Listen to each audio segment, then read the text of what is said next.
Ew. Yeah, that's beyond saving. This is a very peculiar case. As the victim met their tragic demise at 1:17 p.m. on this very Tuesday, there were 4 people situated in the room at the time in question, yet none of them saw the incident, or so they say.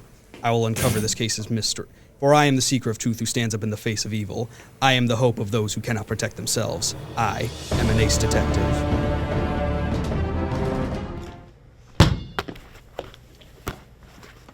Where were you at the time of 1:17?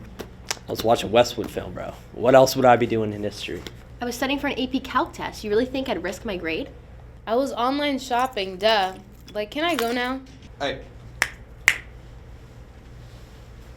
Why would you think it's me?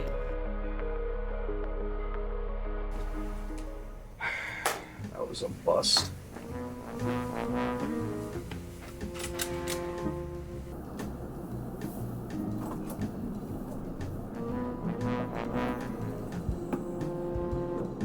In my years as a private eye, never had I bore witness to not just one excessively uncooperative witness, but all 4. For all I knew, they were all in on it.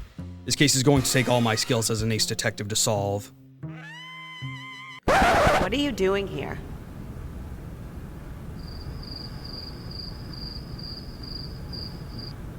Sorry.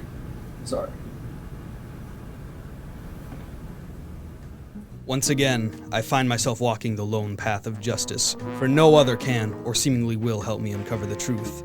All likely suspects, but who would commit such an atrocity? Only a sick, twisted individual with no remorse for life or morality. I must stop them. Can you just own up to I this know. already? Hey, We oh, know so now you have coffee. something You to were say. not I sleeping. said, it You were not it was for you though, because Hey, I saw you yes, drink. you did. Like, you have What are you guys arguing about? Eddie's been interrogating us all week. about what? Over his spilled coffee. This has been quite the difficult case indeed. I believe I can narrow the culprit down. Abby was so focused on that AP calculus test that she couldn't have noticed the fine coffee on the desk and knocked it over while sitting down, or turning a page. It definitely makes sense, but what about Vince? He practically has 2 snails for a brain. He definitely would have knocked it over after whiffing a shot. He'd snipe it right out of my hand. Leonie seems just as likely, too. She's always on that stupid phone, never paying attention to class or even the walls when she's walking. But Mikey, that non-Euclidean character Mikey, I was sleeping, he claimed. An interesting defense. The alibi of sleeping may fool an ordinary detective, but not an ace detective like myself. I'll bet he plotted all this from the beginning with the others. Even if he is telling the truth, he could easily have knocked it over falling asleep anyway. Just who is this heartless monster? He did it. I watched him do it myself. He did it with that stupid jacket when he was putting it on. He knocked it over. And he still hasn't cleaned it up.